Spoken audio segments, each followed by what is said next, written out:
Israel Hamas যুদ্ধ বন্ধে সামনে থেকে নেতৃত্ব দেয়ায় প্রেসিডেন্ট ডোনাল্ড ট্রাম্পের প্রশংসায় পঞ্চমুখ সাধারণ ইসরায়েলিরা। দুপক্ষের মধ্যে শান্তি স্থাপনের প্রথম ধাপের চুক্তি সম্পাদিত হওয়ার খবর প্রকাশের পর ট্রাম্পের প্রতি কৃতজ্ঞতা জানিয়েছেন অনেক ইসরায়েলি। বৃহস্পতিবার ইসরায়েল ও প্যালেস্টাইনের সশস্ত্র সংগঠন হামাস একটি চুক্তিতে সই করেছে।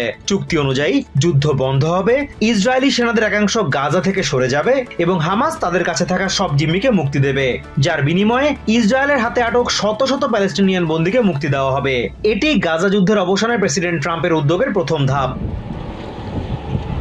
প্রেসিডেন্ট ট্রাম্পের এই পদক্ষেপকে স্বাগত জানিয়েছেন হামাসের হাতে আটক জিম্মিদের স্বজনরা। জিম্মি তাল হাইমির কাজিন উডি গোরেন বলেন, জিম্মিদের মুক্তি সবার আগে নিশ্চিত করতে হবে, এরপর দেশ পুনর্গঠনের দিকে মন দিতে হবে। এখানে যা যা করা প্রয়োজন প্রেসিডেন্ট ট্রাম্পের পরিকল্পনায় তা স্পষ্টভাবে তুলে ধরা হয়েছে।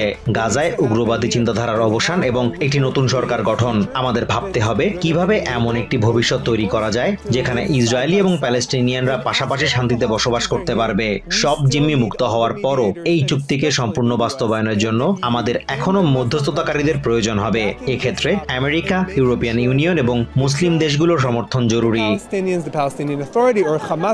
এই চুক্তিকে গত 2 বছরের যুদ্ধের অবসানে সবচেয়ে বড় পদক্ষেপ হিসেবে বিবেচনা করা হচ্ছে।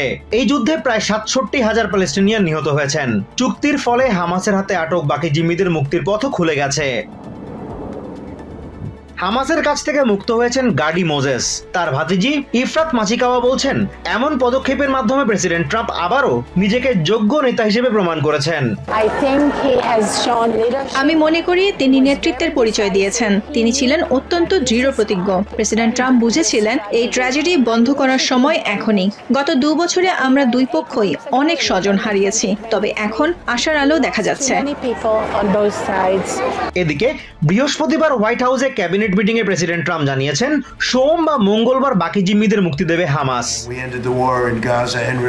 Azimur Rashid Kanak, TVN 24 news desk. New York থেকে সম্প্রচারিত TVN 24 টেলিভিশন বিশ্বজুড়ে বাঙালির কণ্ঠস্বর।